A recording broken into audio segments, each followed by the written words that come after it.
Good morning, everyone. We are continuing here in the Kitzur Shulchan Aruch. We're starting a new chapter, and we're going to speak briefly about the ideas in this chapter. It's called Eze Chometz Asel HaShoisa BePesach. Which Chometz is prohibited to keep in your possession over the holiday of Pesach?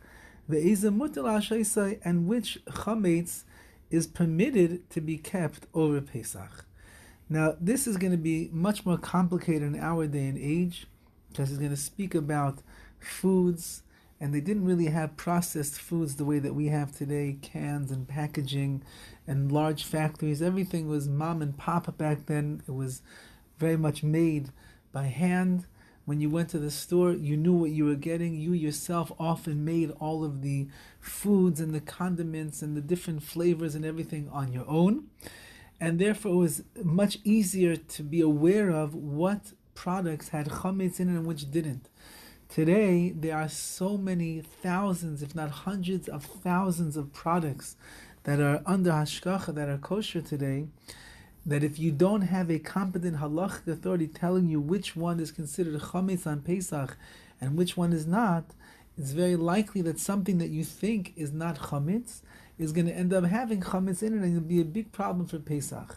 So it's highly recommended that a person purchases for themselves one of the wonderful books that are out there today in the stores, Rabbi Blumenkratz's book, which goes through thousands and thousands of products that are on the market here in America, even dealing with products that are coming from Eretz Yisrael.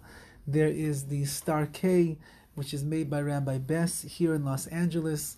He has also his beautiful book where he has a compendium of medicines and soaps and shampoos and deodorants, all different things that might possibly have chometz in there, which a person should be careful about as well.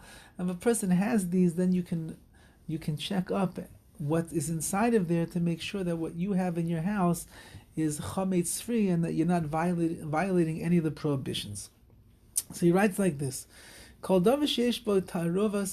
anything, any food that is fit for consumption and has a component, which means there's a mixture of chametz that is in there. Even if it doesn't contain any actual chametz, it just has the flavor of chametz. For example, you cooked something with chametz on the inside of that, but then you removed all of the chametz. Let's say, for example, that you were cooking, I don't know, let's say you were making mushroom barley soup, and obviously the barley flavor has gone into the soup, and then you strain the soup and you get rid of all of the barley. So the liquid of the soup, which is a main component of that soup, it still has the chametz inside of it, even though you removed the barley, but the chametz cooked inside of there.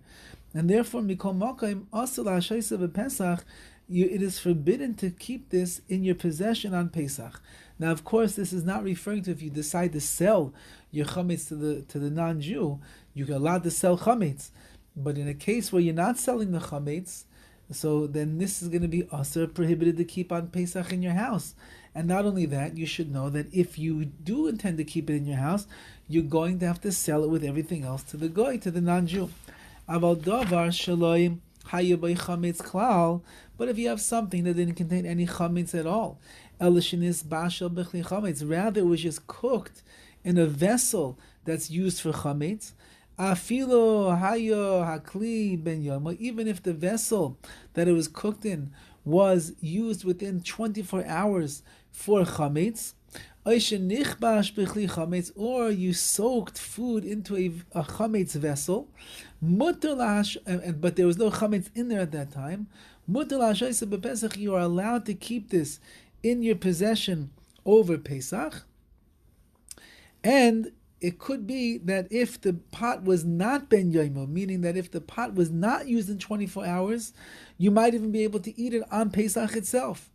So v'dafka shenizbashel nichbash kaidem Pesach. However, we have to keep in mind this, that you're allowed to keep this in your possession without selling it to the goy, is only if nizbashel or nichbash kaidem Pesach. That's only if you cooked it or you soaked it before Pesach. But if you cooked or soaked food in a vessel that was a chametzdika vessel on Pesach itself, even if it was not used in 24 hours, chayav and levara there, then you're obligated to destroy it. So this you have to keep in mind.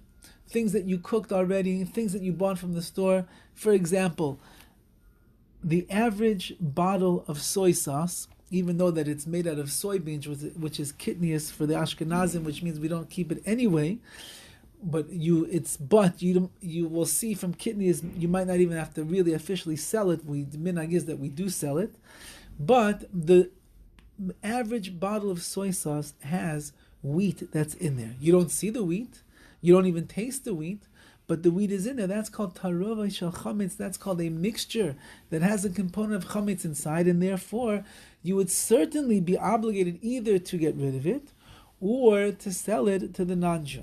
Okay, that's just one item.